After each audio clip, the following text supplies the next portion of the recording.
Hello, everybody, and welcome to Church at Home with Rachel for Wednesday, the 29th of July. I've been reading a book called The Anglican Tradition and a Postcolonial Perspective lately. And yesterday, as I was reading it, I'm going to share something with you that really sort of hit me as I was reading. She's talking about the Book of Common Prayer, the Anglican, the standard book that we use.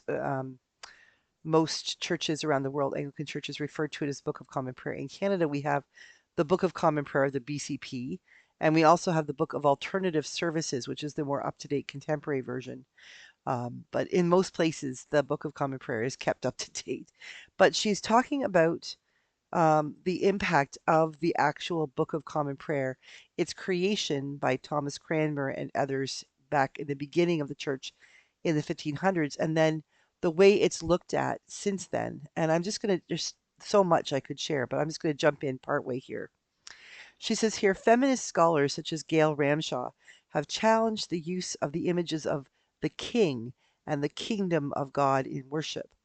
She suggests the alternatives of sovereign and monarch because these words are non-gender specific. Instead of kingship, she offers reign, dominion, and commonwealth as alternatives to retranslate kingdom. In her attempt to produce an inclusive language version of the lectionary, she opts for the image of the dominion of God. But the language of dominion and the commonwealth of God can be easily used to justify earthly kingship and colonial control. While white feminist scholars prefer gender-inclusive language, they have not concomitantly considered the colonial connotations. Even though the images of reign or dominion may be non-gendered, they still smack of the language of empire. The issue of inclusive language has created much controversy in the church. The masculine pronouns for God and the use of men as a generic term for human in English usage are especially problematic. The Anglican Communion needs to pay attention to the biases of the English language because the BCP of 1662, as a part of the colonial legacy, continues to influence worship in many provinces of the Communion. Even when the BCP was translated into indigenous languages, which may not have the problems of gendered pronouns, the masculine metaphors and images remained.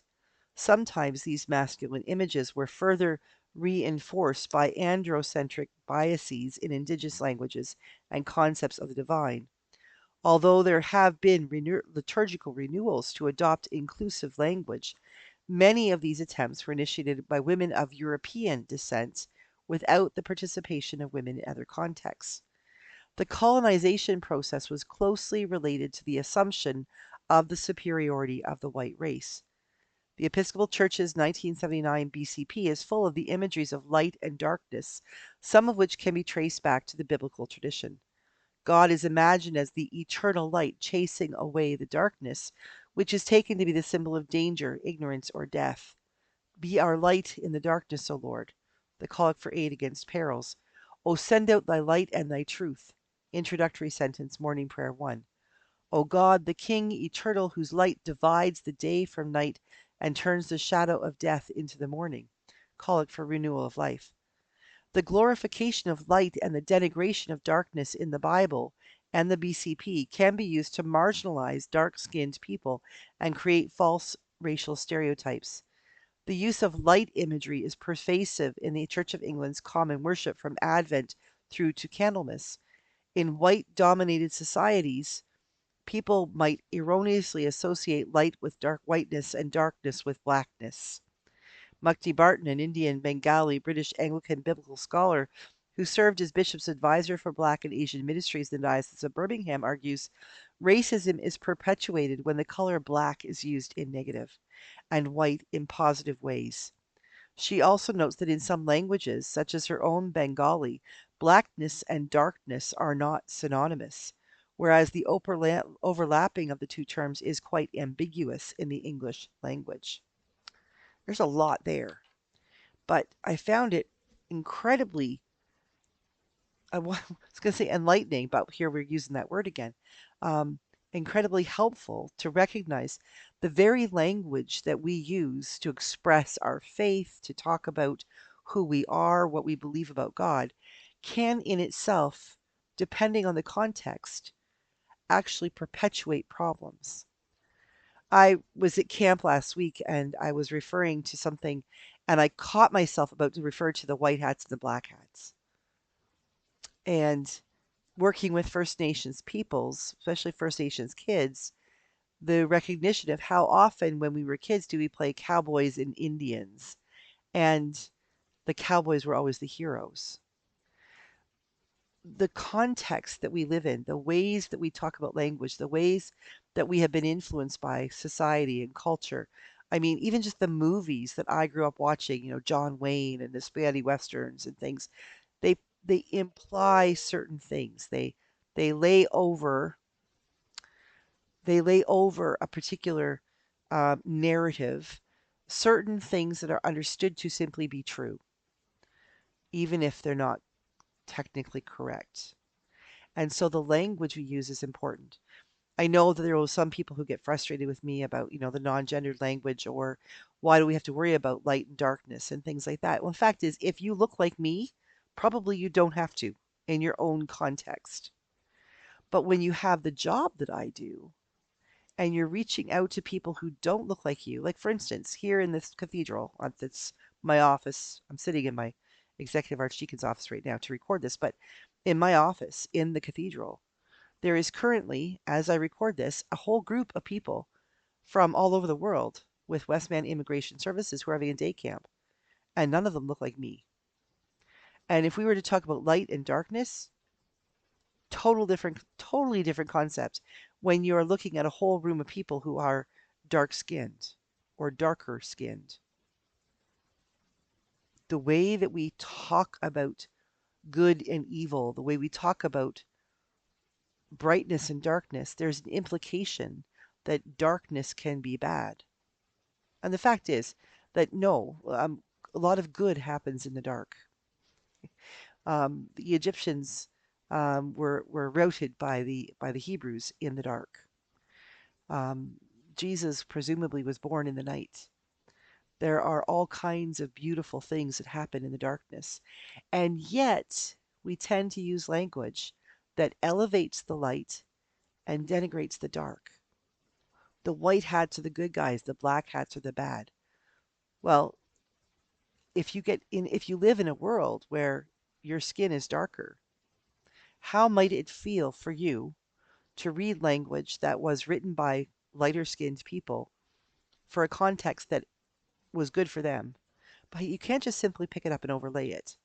It's like saying to someone, I'm going to go to your country where you speak a completely different language, and I'm going to use all of my words, and you have to try to figure it out.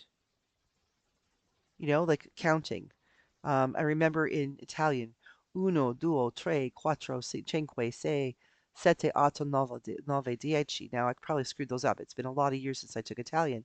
But if I go to Italy and speak to a non-English speaking person and don't use my hands and say 1, 2, 3, 4, 5, 6, 7, 8, 9, 10, there's a possibility that they might not know what I'm talking about. If I start going 1, 2, 3, 4, 5, 6, 7, 8, 9, 10, that adds a bit of context and they might figure it out and they might say uno, due, duo, tre, quattro, cinque. They might we might be able to figure out how to talk to each other. But if I only take my own language and impose it on someone else and then force them to try to understand what I mean, not understanding what some of the implications of my words might mean, we've got a setup for failure here. And this book is talking about how do we look at the Anglican Church from a post-colonial context. Our hymns, the ones that are written in English anyway, our hymns, our prayer books, our prayers, our Eucharistic prayers, our ceremonies, even the things that we wear for our ceremony, are based out of a context of you know, 17th, 16th, 17th century England, and then sometimes updated. But does that context mean much if you're from Zambia or Hong Kong or the the the the outback in Australia? No. And yet we in the church The colonial church have this assumption that we're just going to impose this on people and that they're going to get it. They're going to understand how beautiful God is because our language is so beautiful. Well, that's only beautiful if to us because we know it. But what about all the other people? What about those people who need to understand that God is not a king when they come from a culture in which the king was a dictator? Think about the world, the North American world we're living in right now. Kingdom, dictator, you're like the almighty. When there is someone who's trying to put himself in that position, it completely makes us change the way we hear those words within worship context differently. And the fact is, we need to change. We need to acknowledge that, and we need to be able to move with that. And that's hard for me to say because I'm one of the ones who is a colonizer. I'm one of the ones who benefits from the very system that we have. But I'm also one of the ones who recognizes that we need to stop benefiting from and start recognizing that other people were always meant to benefit from the Christian faith.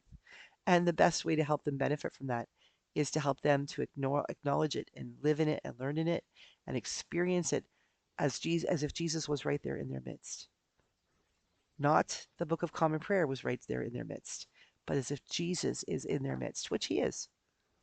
We have to do the work of decolonizing, but we also have to, at the same time, do the work of stop colonizing.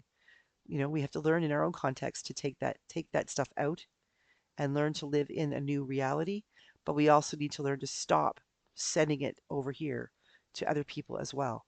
It's a both and, not an either or. Thanks for chumming around with me today and listening to my thoughts on decolonization and such. Have a great day. God bless you. I'll see you again tomorrow for Church at Home with Rachel.